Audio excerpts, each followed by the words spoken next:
Hi, my name is Tim. I'm the Everyday Apologist with Ratio Christi. Today I have with me Eric Chabot. He is the chapter director at the Ohio State University. Eric, welcome. So glad to have you here. You run a blog called thinkapologetics.com. Is that right?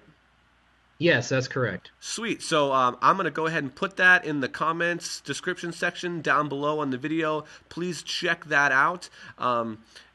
Eric, we were talking a little bit about the differences and the similarities between evangelism and apologetics. Can you go ahead and give us your experience on that?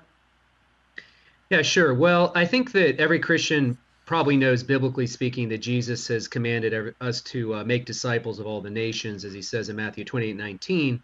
In order for somebody to become a disciple, they need to hear about Jesus. Generally, they have to hear about the good news, the gospel, that Jesus died and rose from the dead, that the kingdom of God is here.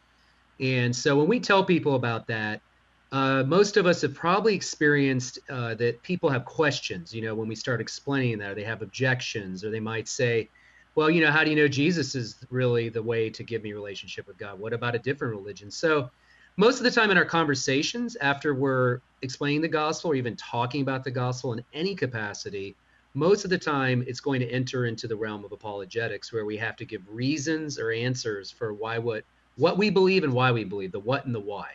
This is what we believe and why. Right. And I think everybody probably does it. It just, maybe they don't know they're doing it, but all of us generally have to deal with those kinds of questions and objections.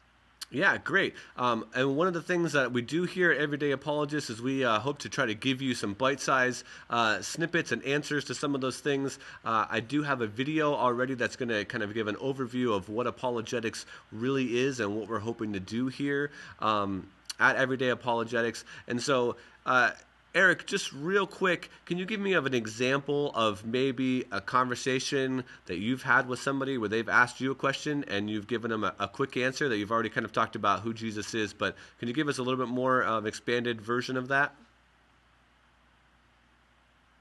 Sure. Like just last week, I was on the Ohio State campus and I was talking to two Muslims, and we started talking about the differences between our faiths, and they said to me, we don't believe Jesus died. In the Quran it says Jesus never died and rose from the dead. It was actually a substitute or somebody else. So that, of course, opened up a door for me to explain why I think the evidence is pretty compelling that Jesus really did die, as the New Testament records it, and he did rise.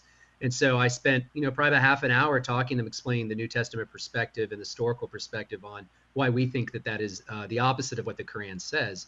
So that's a perfect example. That conversation wouldn't have gone anywhere if I had just said, well, it's nice you believe that he didn't die, and have a nice day, right? So we opened up a door to talk about that. Yeah, that's fantastic. Eric, well, thank you so much for sitting and talking with us today. Really appreciate you and your ministry there in the Ohio State University and with Ratio Christi. So again, Eric's information is going to be in the description down below here, and check out some of our other videos. Thanks a lot, Eric. It was good talking to you, brother. Thanks a lot. Thanks, Tim. Have a good day. All right, you too.